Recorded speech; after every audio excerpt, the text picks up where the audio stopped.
name is Kayla Jensen, and this is my story of hope. I would describe myself as unique, as resilient, as strong, as capable, as intelligent. I would define myself as someone who will continue to try. I've been through a lot of different obstacles in life, and I've overcome a lot of different trials in my life, and I am succeeding. I keep pushing forward. I've been married for almost 4 years. I have a beautiful daughter who will be starting kindergarten next month, and I have a son who will be 2 in February. We have this really great relationship where we can communicate, and we've built this life. I work at USERA, which is Utah Support Advocates for Recovery Awareness. I'm the Recovery Support Services team lead. Being able to show up in a courtroom where I had been there for choices of my own, getting consequences. It's the most amazing thing to be able to go in and show where I'm at today, and being able to advocate for families, for couples, for individuals that are in similar situations that I've been in. It's helped me overcome some of the thoughts that I had about myself, that I wasn't able to stand up and stand in my power to an authority figure. And now I'm able to go into a courtroom and sit down with judges and attorneys and people who had been involved with my court cases to say, hey, this is what I've been through and this is what I've done. Maybe we should look at this in a different manner.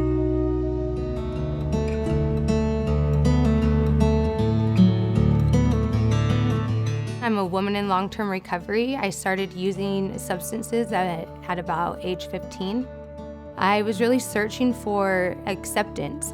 I was looking for people who wanted to be around me. That was something I had felt like I had been lacking. I never really felt like I fit in with anyone. And when I found someone in middle school who was willing to accept me, I latched on to that. And then I started using substances. It started with alcohol and pills. By the time I was in high school, I was using cocaine. Within a few months, I was using heroin.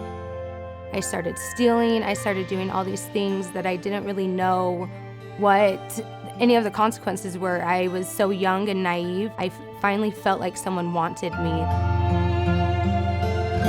The hardest part of my use and my substance use, unfortunately, was not jail or prison. I got so used to being confined and being in a treatment center and being told what to do that it was normal to me. It felt comfortable, and that was an issue. And that was the darkest part for me. Being out stealing and thieving and using substances all the time, that was harder than being in jail for me, because I knew that I had individuals out there who I could turn to, and I didn't love myself enough to do that. I thought all that I could do was be in jail, be incarcerated, be in treatment, or use. I didn't think there was a life outside of that, and that's really where that self-love was what I needed.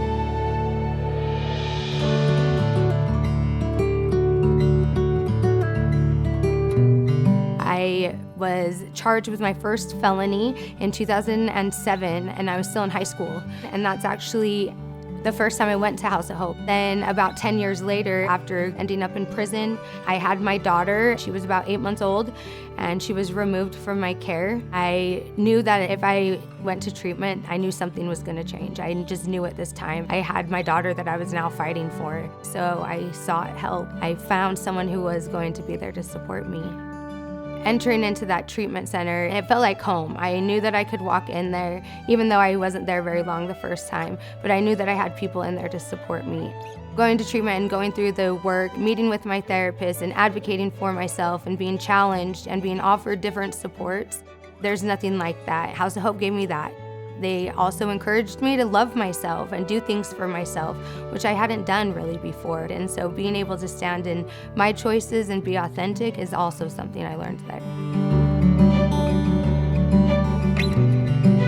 The Legacy Luncheon, that was probably the most impactful thing. I remember watching 4 individuals speak, and I remember wishing and hoping that one day I could be like them.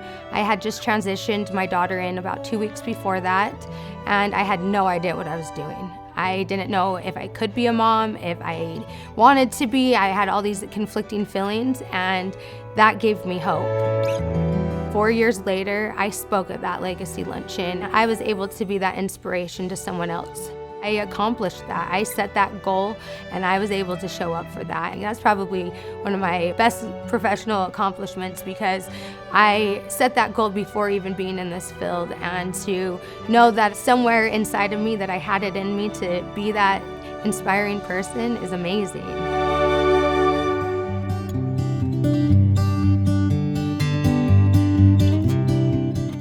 No matter what's going on in your life right now, you are worth it. You deserve recovery. You are worth that life. Whatever your goals are, you are worth it. Whatever you're fighting, whatever demons you're fighting, fight past them. Find your pathway. It doesn't have to be in a square box. You can make recovery work for you. You can do it. Doesn't matter how many times someone tells you no. Doesn't matter how many times you've told yourself no. You can do it.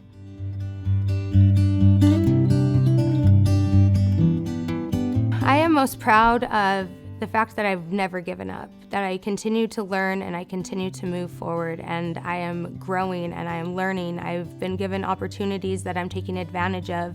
I'm being recognized and being acknowledged for the things that I'm doing well in the recovery community, and just completely changing my life.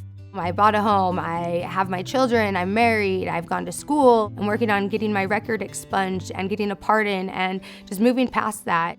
The sky's the limit, because I never envisioned myself being where I am today, and in a few short years, here I am, and I am definitely excited to see where I'm going to be in the next 5 years. I know that I'll be in school with my daughter, taking her on field trips. I'll be in school with my son, doing the same thing. I'll still be showing up, and I will still be living a life of recovery.